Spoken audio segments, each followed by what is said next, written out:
तर दिंडोरीतल्या या घटनेकडे आपले लक्ष असेल. अपडेट घेऊच. मात्र आता बातमी राजकीय वर्तुळातून. उपमुख्यमंत्री सुनेत्रा पवार यांनी उद्धव ठाकरेंना फोन केला.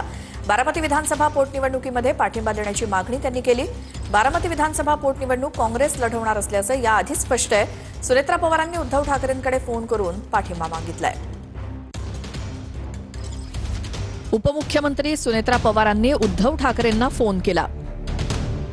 बारामती विधानसभा पोटनिवडणुकीसाठी सुनेत्रा पवारांनी उद्धव ठाकरेंकडे पाठिंबा मागितलाय.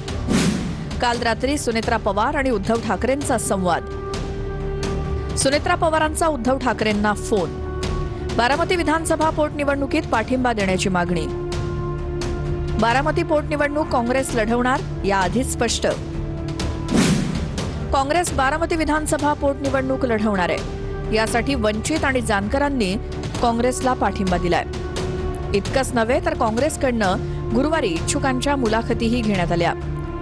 बारामतीसाठी 6 आणि राहुरीसाठी 4 अर्ज आल्याचं काँग्रेसनं म्हटलंय. काँग्रेसही ठाकरेंच्या शिवसेनेसोबत चर्चा करणार. पवारांच्या राष्ट्रवादीसोबत काँग्रेसची बैठक होणार. बारामती आणि राहुरीत 23 एप्रिलला मतदान होणार, तर 4 मे रोजी निकाल जाहीर होणार आहे.